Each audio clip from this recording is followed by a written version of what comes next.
esa competencia, pues les produce una cierta tranquilidad, pero a la vez un poco de desasosiego porque está al alcance de cualquiera. Sin embargo, en el otro polo están los que, desconociendo que es algo bastante más fácil de lo que parece, permanecen con ese freno de mano echado, digamos, y no se atreven a dar el paso precisamente a combinar el manejo de información con las skills que ellos traigan de serie. Al fin y al cabo estamos hablando de una cosa que produce una cierta, digamos, un reparo a dárselas de... Esto, bueno, en realidad a los españoles nos pasa al contrario. La tendencia a sobrevalorarnos en la skill del inglés es tendente a la sobrevaloración. Aquí sucede exactamente lo contrario. Y es que cuando alguien le dice, ¿tú sabes manejar datos? Dices, pues no, pero luego la realidad dice, a ver, tú sabes manejar un Excel, sabes leer un cuadro de mando, sabes interpretarlo.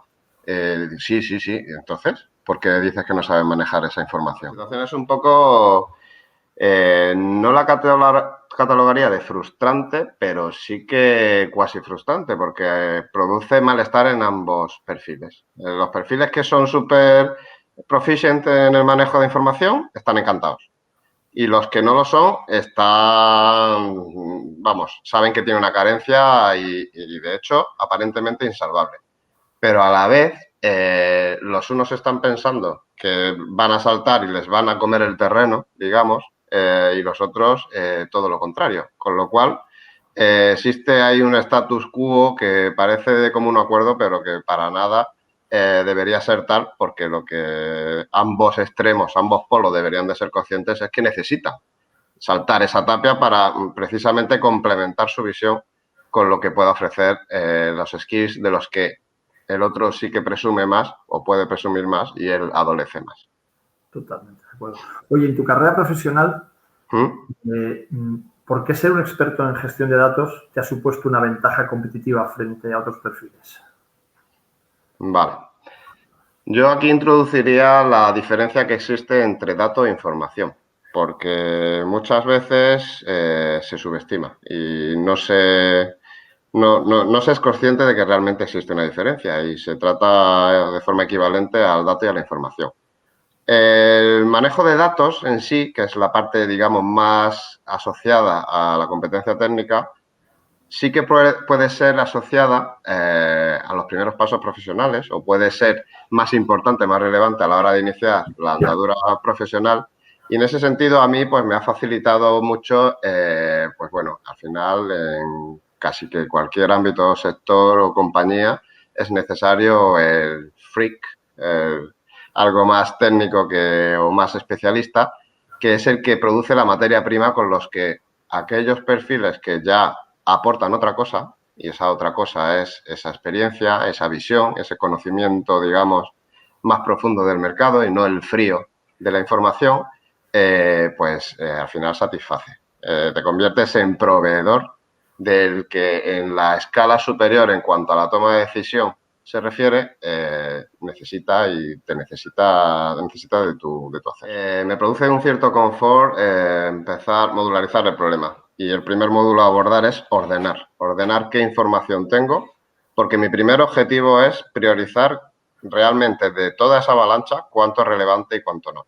Lo puedes hacer en modo binario, en modo sí, no, y decir, oye, de estas 7, 8 fuentes, 300 datos, por poner ejemplos o por poner algunas cifras, que pueden producir, pues eso, un estrés o no saber por dónde empezar.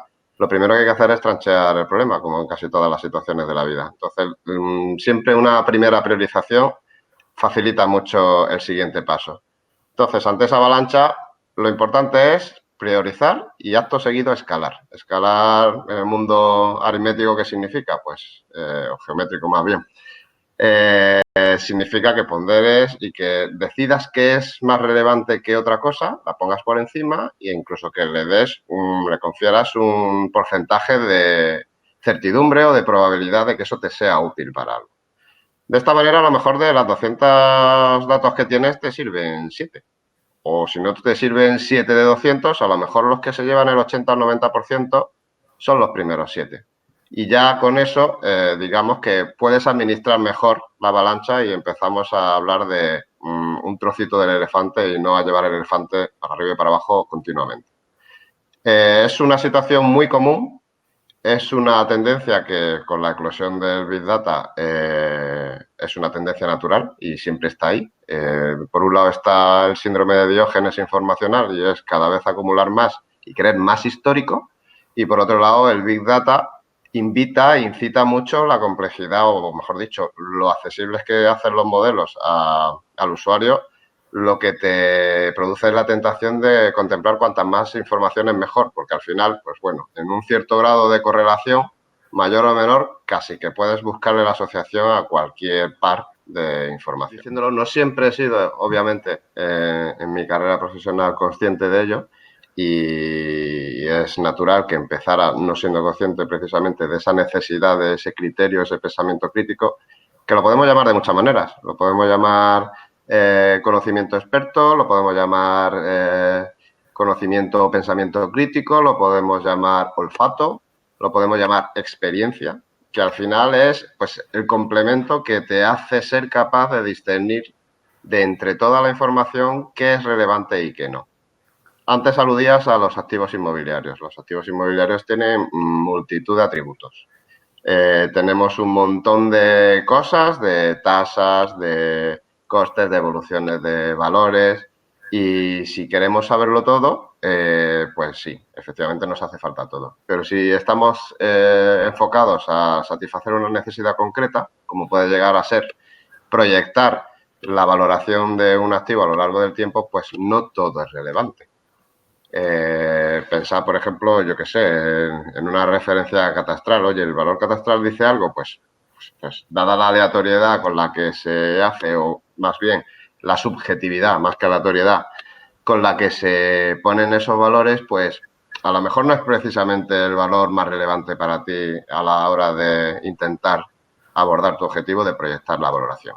¿Qué puede ser más relevante? Pues a lo mejor una tasación. ¿Por qué? Porque ya una tasación tiene un estándar que más o menos, pues precisamente lo que intenta provocar es eso, estandarizar la forma de valorar las cosas y al final lo que te permite es, bajo un mismo sistema de referencia, ubicar tus cosas, en este caso tus activos inmobiliarios, y a partir de ahí, pues lo puedes enriquecer con 1000 historias, con curvas de evolución de mercado, con curvas, pero por ejemplo, no se te ocurriría, yo qué sé, hacerlo correlacionar con, no sé qué decir, con las emisiones de carbono. Pues oye, a lo mejor a partir de hoy sí que tiene sentido hacerlas correlacionar porque las exigencias para las constructoras pueden llegar a ser relevantes, pero la realidad es que hoy no lo son. Y analizar la historia o la relación que pudiera haber entre una información y otra es irrelevante.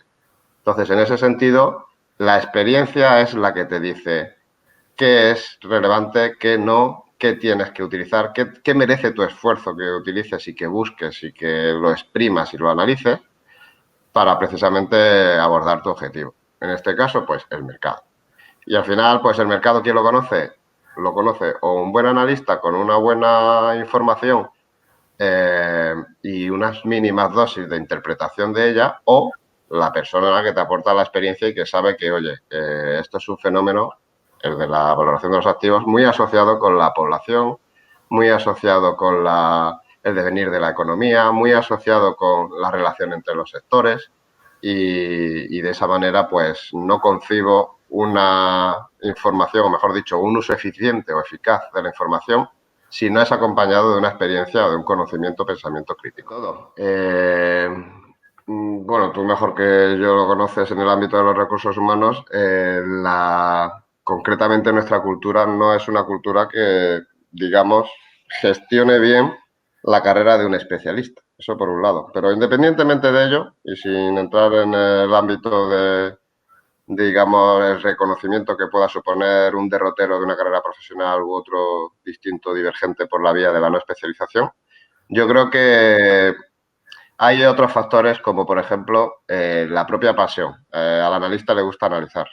Al analista le puede incluso generar pereza esa propuesta a la que ahora aludías de, oye, que enhorabuena, eres bueno y quiero que evoluciones y tu evolución natural es a ser jefe. Vale, pero es que no quiero ser jefe. ¿Por qué? No es que no quiera ser jefe, no es que no quiera responsabilidad, no, es que no quiero dejar de hacer lo que me gusta hacer, que es analizar, exprimir, sacar conclusiones y bueno, pues la verdad es que tiene su parte de, digamos, vocación o del arte por el arte, porque al final, pues el pintor disfruta pintando, el arquitecto disfruta diseñando y no disfrutan pues ni uno haciendo escultura ni el otro en una oficina. Entonces, sin, digamos, en una oficina sin dibujar, obviamente sin diseñar, haciendo papeleo y gestiones administrativas. Entonces, una parte creo que es vocacional, creo que hay un arraigo que impide el salto o que frena a veces el salto. Por otro lado, creo que existe un cierto vértigo, efectivamente, pero no por asumir responsabilidades, sino porque a lo mejor no se encuentra en un estado en el que esa combinación de la que hablábamos antes de experiencia y expertise en manejo de información, a lo mejor cree que todavía le falta ese expertise o ese olfato y eso produce pues un cierto vértigo, efectivamente, pero del rol complementario, de la cara complementaria que necesitaría desarrollar para dar ese salto. Y luego, pues, muy raras ocasiones, creo yo, que lo que tenemos es, pues, las personas que realmente tienen una incapacidad en cuanto a salir del ámbito de pues eso, yo lo llamo el freak box, y es, pues eso, tu pequeño ámbito, tu juguetito, tu base de datos, tus cruces, tus correlaciones, tus matrices, te gustan las matemáticas y conviertes en el core de tu actividad diaria y de tu objetivo profesional, digamos, en tu vida profesional, el manejo de la información y no lo que desencadena el manejo de la información, que al final es, pues eso, decisiones que de forma secuencial desembocan en una decisión más trascendental. Además a eso le tenemos que sumar que precisamente la evolución de la tecnología, en lo que más ha evolucionado, aparte de la escalabilidad obvia, y es que cada vez se procesa más rápido, cada vez se almacenan más cosas en menos espacio físico, pero no lógico. Yo lo que diría es que, oye, lo que más ha evolucionado es la cercanía. Se ha hecho fácil para, tirando un poco de chiste de la trastienda al abogado, se le pone muy fácil entrar en una base de datos. Vamos, no necesitas lo que antes se necesitaba hacía 15 años cuando tú te enfrentabas a una base de datos. De hecho, ahora el concepto de base relacional, que a algunos os sonará, a algunos otros, no es más que hacer de forma gráfica lo que antes había que hacer a base de comandos raros o de lenguajes raros de programación que solo estaban al alcance, pues eso, de las personas que específicamente o habían dedicado mucho tiempo a estudiarlos o que para ponerte a ello tenías que hacerlo después, no contando con ese expertise, y entonces sí que era difícil. Pero yo creo que hoy, digamos que esto es como un portal. Si recordamos el Windows 3.11 y el Windows que tenemos hoy, no tienen nada que ver. ¿Y en qué no tienen nada que ver? En que hoy es mucho más fácil todo. Todo es más accesible y todo es más intuitivo. Y entonces, no es que ahora que tener ahora mismo menos miedo, sino que hay que tener muchísimo menos miedo que hace tiempo y muchísimo más que mañana, porque cada vez la evolución natural es hacerlo más fácil. Hoy ya todo el mundo, hasta voy a decir abuelo, abuela, pero bueno, en mi caso mis padres todavía no son capaces, pero pueden desarrollar aplicaciones con 2 clics. Hay aplicaciones para desarrollar aplicaciones y entonces en ese caso, nada, para adelante, a saltar la tapia, el muro, o aunque parezca un abismo. El marco de trabajo que nos ocupa para abordar las competencias tiene un proceso. Un proceso que va desde la inconsciencia incompetente, y esto